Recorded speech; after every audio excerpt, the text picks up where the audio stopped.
ഇനി അന്താരാഷ്ട്ര വാർത്തകളിലേക്കാണ്. P James തയ്യാറായിട്ടുണ്ട്. അന്താരാഷ്ട്ര നീതിന്യായ കോടതിയുടെ വിലക്ക് ലംഘിച്ച് ഗസയിലെ പാർപ്പിട സമുച്ചയങ്ങളിൽ ഇസ്രായേലിന്റെ ആക്രമണം 160 പേർ കൊല്ലപ്പെട്ടുവെന്നുള്ള റിപ്പോർട്ട് പുറത്തുവരുന്നുണ്ട്.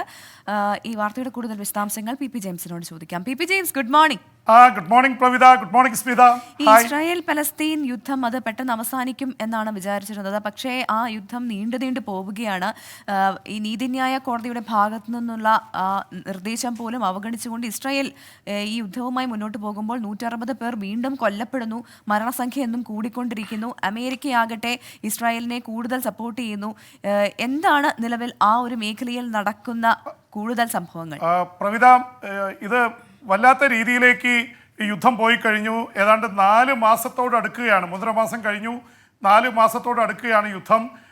ഈ യുദ്ധത്തിൽ അന്താരാഷ്ട്ര നീതിന്യായ കോടതി നെതർലൻഡ്സിലെ ഹേഗിലിരുന്ന് പറഞ്ഞ ഒരു വിധി, അതിലെ 16 ജഡ്ജിമാരിൽ 15 ജഡ്ജിമാരും ഒറ്റക്കെട്ടായി പറഞ്ഞതാണ് വംശഹത്യ പാടില്ല, ജനങ്ങളെ ആക്രമിക്കാൻ പാടില്ല, യുദ്ധത്തിൻ്റെ നിലയ്ക്ക് പോകണമെന്നുള്ള രീതിയിൽ പറഞ്ഞു. യുദ്ധം നിർത്താൻ മാത്രം പറഞ്ഞില്ല. പക്ഷേ അവിടെ ഇസ്രായേൽ ചെയ്യുന്നത് വംശഹത്യയാണെന്ന് പറയാതെ പറഞ്ഞിരിക്കുകയാണ്. അതിനിടയിലാണ് പാർപ്പിട സമുച്ചയങ്ങളിൽ ഫ്ലാറ്റുകളുടെ നേരെ ഈ ഗസയിൽ ആക്രമണം നടത്തിയിരിക്കുന്നത്. ഇസ്രായേൽ 160 പേർ കഴിഞ്ഞ 24 മണിക്കൂറിനുള്ളിൽ കൊല്ലപ്പെട്ടിട്ടുണ്ട്. വല്ലാത്തൊരു സ്ഥിതിയാണത്. ഇസ്രായേൽ ആര് പറഞ്ഞാലും കേൾക്കുന്നില്ല. ഇത് ഇസ്രായേലിനെ തടുത്തു നിർത്താൻ ആർക്കും സാധിക്കുന്നില്ല എന്ന തരത്തിലേക്ക് പോകുന്നത് വളരെ ദുഃഖകരമായതിട്ടാണ്. ഐക്യരാഷ്ട്രസഭ നോക്കുകുത്തിയാവുന്നു. ലോകരാജ്യങ്ങൾ, അമേരിക്ക ഡബിൾ സ്റ്റാൻഡേർഡാണ്. ഒരു ഭാഗത്ത് പറയുന്നു ഇസ്രായേലിനെ സമ്മർദ്ദം ചെലുത്തുന്നു, മറുഭാഗത്ത് ഇസ്രായേലിന് പിന്തുണ പ്രഖ്യാപിക്കുന്നു. ഈ തരത്തിലാണ് കാര്യങ്ങൾ പോയിക്കൊണ്ടിരിക്കുന്നത്. ഒരുപക്ഷെ ഈ യുദ്ധത്തിന് നടുവിൽ കൊല്ലാക്കൊല ചെയ്യുന്ന ഒരു നിലപാട് 9 രാജ്യങ്ങളുടെ ഭാഗത്തു നിന്നുണ്ടായിരിക്കുന്നു. അതിനെതിരെ UN രംഗത്ത് വന്നിട്ടുണ്ട്. പാലസ്തീൻ ദുരിതാശ്വാസം നൽകുന്ന UN ഏജൻസി, അവരാണ് യഥാർത്ഥത്തിൽ 13,000 പേര് UN ഏജൻസിയുടെ ഗസയിൽ രക്ഷാപ്രവർത്തനങ്ങളും ദുരിതാശ്വാസ പ്രവർത്തനങ്ങളും നടത്തുന്നുണ്ട്. അവിടെ 300 പ്രൈമറി സ്കൂളുകൾ നടത്തുന്നുണ്ട്. അതുകൂടാതെ ക്യാമ്പുകൾ, ഈ 10 ലക്ഷത്തിലേറെ പേരെ ക്യാമ്പുകളിൽ പാർപ്പിച്ച് അവർക്ക് ഭക്ഷണം എത്തിക്കുന്നു, മരുന്ന് എത്തിക്കുന്നു, ആരോഗ്യ പ്രവർത്തനം നടത്തുന്നു. ഇതാണ് ഒറ്റയടിക്ക് അമേരിക്കയും ബ്രിട്ടനും കാനഡയും ഓസ്ട്രേലിയയും UK-യും മറ്റേ നെതർലൻഡ്സ് ഒക്കെ അടക്കമുള്ള 9 ജർമ്മനി അടക്കം 9 രാജ്യങ്ങൾ അവർക്കുള്ള ഫണ്ട് റദ്ദാക്കിയിരിക്കുന്നു. എന്ന് വെച്ചാൽ പ്രവർത്തനങ്ങൾ നിലയ്ക്കാൻ പോവുകയാണ്. പട്ടിണി കിടന്ന് മനുഷ്യർ മരിക്കുന്ന അവസ്ഥയിലേക്ക് എത്തുകയാണ്. അതിനവർ കാരണമായിട്ട് പറയുന്നത് ഒക്ടോബർ 7-ന് ഹമാസ് ഇസ്രായേലിൽ റോക്കറ്റ് ആക്രമണം നടത്തുകയും 340 പേരെ ബന്ദികളാക്കി കൊണ്ടുപോവുകയും ചെയ്തതിൽ ഈ UN ഏജൻസിയിലെ 7 പേരുണ്ടായിരുന്നു. അതിൽ അവരെ പിരിച്ചുവിട്ടിരുന്നു. പക്ഷേ ഇങ്ങനെ ഉണ്ടായതിൻ്റെ സാഹചര്യത്തിൽ ഇസ്രായേൽ നൽകിയ തെളിവിൻ്റെ പശ്ചാത്തലത്തിലാണ് ഞങ്ങൾ ഫണ്ട് കട്ട് ചെയ്യുന്നത് എന്നാണ് പറഞ്ഞത്. ഏറ്റവും വലിയ രക്ഷാപ്രവർത്തനം നടക്കുന്നത് ഈ ഏജൻസിയുടെ കീഴിലാണ്. UN secretary general Antonio Guterres ഇടപെട്ട് അദ്ദേഹം പറഞ്ഞിരിക്കുന്നത് ഇത് ചെയ്യരുത്, ഇതൊരു മനുഷ്യത്വരഹിതമായ പ്രവർത്തനമാണ്, എന്തായാലും വീണ്ടും വിചാരം വേണമെന്ന് പറഞ്ഞിരിക്കുന്നു. ഒരുപക്ഷെ യുദ്ധത്തോടൊപ്പം തന്നെ വലിയ ദുരിതത്തിലുമായ ഈ ജനങ്ങളെ സംബന്ധിച്ചിടത്തോളം ഇതൊരു കൊല്ലാക്കൊല എന്ന നിലയിലേക്കാണ് കാര്യങ്ങൾ പോകുന്നത്. UN സെക്രട്ടറി ജനറലിൻ്റെ അഭ്യർത്ഥന കേൾക്കുമോ എന്നറിയില്ല. എന്തായാലും അവിടെ വല്ലാത്ത രക്തക്കളമാണ്. കാരണം ജനവാസ കേന്ദ്രങ്ങളിലാണ് ഇപ്പോൾ ഇസ്രായേൽ ആക്രമണം നടത്തുന്നത്. ഇതിനിടയിൽ ബന്ദികളെ വിട്ടയക്കാനും അതുപോലെ തന്നെ പലസ്തീൻ തടവുകാർ ഇസ്രായേലിൽ നിന്ന് വിട്ടയക്കാനുള്ള ചർച്ചകൾ അന്ത്യഘട്ടത്തിലെത്തി നിൽക്കുകയാണെന്ന് പറയുന്നു. എന്തായാലും അതിലൊരു പ്രഖ്യാപനമൊന്നും ഉണ്ടായിട്ടില്ല. ഒരുപക്ഷെ വെടിനിർത്തലിനുള്ള സാധ്യതകളും ഇതിനിടയിൽ പറയുന്നുണ്ട്. എന്നാലും വ്യക്തമായിട്ടൊന്നും സംഭവിക്കുന്നില്ല. പ്രവിത, സ്മിത. ജെയിംസ് സാർ, ഇതിനിടെ ഈ ജോർദനും സിറിയയ്ക്കും ഇടയിൽ അതിർത്തിയിൽ വീണ്ടും 3 അമേരിക്കൻ സൈനികർ കൂടി കൊല്ലപ്പെട്ടിരിക്കുന്നു. ഇറാനും അമേരിക്കയും തമ്മിലുള്ള ബന്ധം കൂടുതൽ വഷളാവുകയാണ്. സ്മിത, യഥാർത്ഥത്തിൽ ഈ ഒക്ടോബർ 7-ലെ ഹമാസിൻ്റെ ആക്രമണവും അതിനെ തുടർന്ന് ഇസ്രായേൽ ഗസയിലുള്ള യുദ്ധവും ആരംഭിച്ച ശേഷം ഇതാദ്യമായിട്ടാണ് ആ ഒരു ബഹളത്തിന് അല്ലെങ്കിൽ യുദ്ധത്തിന് നടുവിൽ പശ്ചിമേഷ്യയിൽ US-ൻ്റെ സൈനികർ കൊല്ലപ്പെടുന്നത് ഇതാദ്യമാണ്. കാരണം നേരത്തെ US താവളങ്ങളിലേക്ക് ആക്രമണം നടന്നിരുന്നു. ഒരുപാട് കേടുപാടുകൾ ഉണ്ടായിട്ടുണ്ട്, പരിക്ക് പറ്റിയിട്ടുണ്ട്. പക്ഷേ 3 പേർ കൊല്ലപ്പെടുന്നത് ഇതാദ്യമാണ്. അത് സിറിയയ്ക്കും ജോർദാനും ഇടയിലുള്ള അതിർത്തിയിലാണ് US-ൻ്റെ വ്യോമത്താവളം. ജോർദാൻ പറയുന്നു ഇത് ഞങ്ങളുടെ ഇതിലല്ല, പ്രദേശത്തല്ല, ഇത് അതിർത്തിയാണെങ്കിലും സിറിയയിൽപ്പെട്ട സേനാത്താവളമാണ് അമേരിക്കയുടെ സേനാത്താവളത്തിൽ നടത്തിയ ആക്രമണത്തിലാണ് കൊല്ലപ്പെട്ടിരിക്കുന്നത്. ജോ ബൈഡൻ അമേരിക്കൻ പ്രസിഡന്റ് രംഗത്ത് വന്ന് പറയുന്നത് ഇറാന്റെ പിന്തുണയുള്ള ഭീകര സംഘടനകളാണ് ഈ ആക്രമണത്തിന് പിന്നിൽ. നേരത്തെയും വ്യോമത്താവളം അതുപോലെ സേനാ താവളമൊക്കെ ആക്രമിച്ചപ്പോൾ അമേരിക്ക ഇതേ ആരോപണം ഉന്നയിച്ചിരുന്നു. എന്തായാലും ഇറാൻ വളരെ ശക്തമായിട്ട് ഇവർക്ക് പിന്തുണയുമായി നിൽക്കുകയാണ്.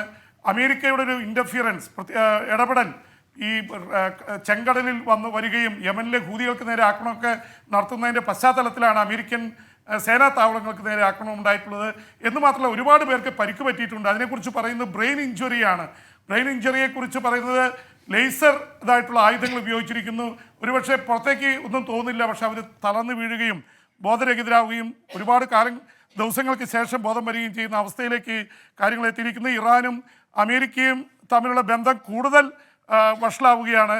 അപ്പോൾ അതുകൊണ്ട് തന്നെ ഇത് യുദ്ധം കൂടുതൽ വ്യാപിക്കുന്നതിൻ്റെ സൂചനയായിട്ട് കാണേണ്ടി വരും. ഇസ്രായേൽ ഹമാസ് യുദ്ധം ഗസയിൽ നിൽക്കുമ്പോൾ തന്നെ ചെങ്കടലിൽ ഇപ്പുറത്ത് ഇപ്പോൾ സിറിയയിൽ, ഇറാഖിൽ, യമനിൽ ഒക്കെ യുദ്ധം, ചെങ്കടലിലൊക്കെ അത് വ്യാപിച്ചിരിക്കുകയാണ്.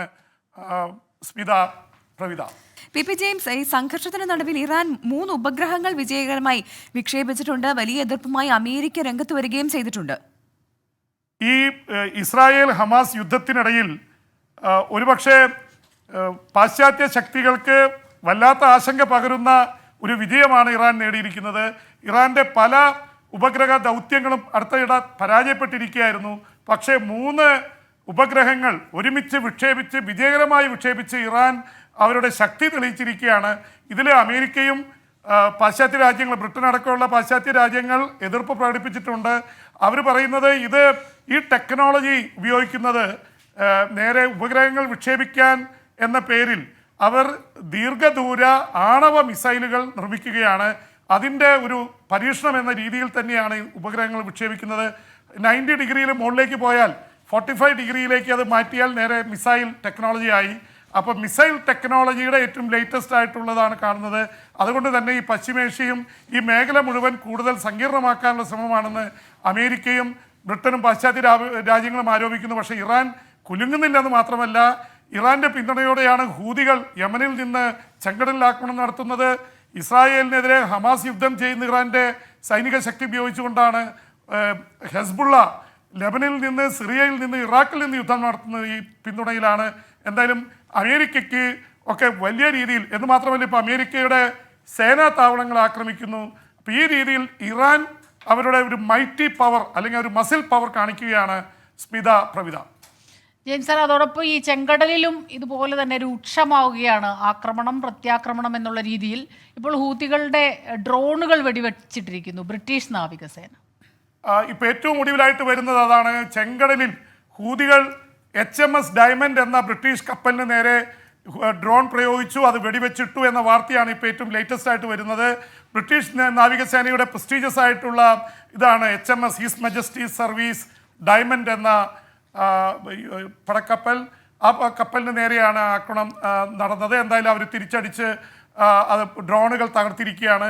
യമനിലെ ഹൂതി കേന്ദ്രങ്ങൾക്ക് നേരെ 8 തവണ അമേരിക്ക ആക്രമണം നടത്തിയപ്പോൾ ഇത് 2ാം തവണ ബ്രിട്ടൻ ആക്രമണം നടത്തിയിരിക്കുന്നു ഹൂതി കേന്ദ്രങ്ങൾക്ക് നേരെ.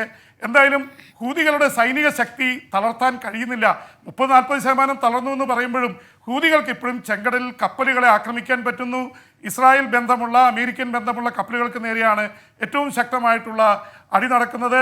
ഇന്ത്യയുടെ നാവികസേന അവിടെയുണ്ട്. 10ലേറെ കപ്പലുകൾ ചെങ്കടലിൽ, അറബിക്കടലിൽ, ഇന്ത്യൻ മഹാസമുദ്രത്തിൽ ഇതിനുവേണ്ടി മാത്രം നിയോഗിച്ചിരിക്കുന്നു. ഇന്ത്യയുടെ യുദ്ധവിമാനങ്ങൾ അതുപോലെ തന്നെ ഡ്രോണുകളെല്ലാം ഇന്ത്യ വിന്യസിച്ചിട്ടുണ്ട്.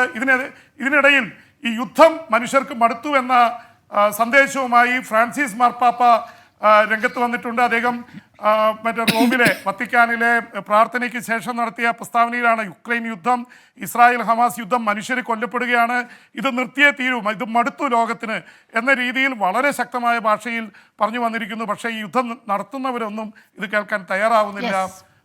പ്രവിത, സ്മിത. ശരി, താങ്ക് യു പി ജെയിംസ്. അന്താരാഷ്ട്ര വാർത്തകളുമായി പി ജെയിംസ് ഇനി നാളെ രാവിലെ ഇതേപോലെ പ്രേക്ഷകർക്കൊപ്പം ചേരും.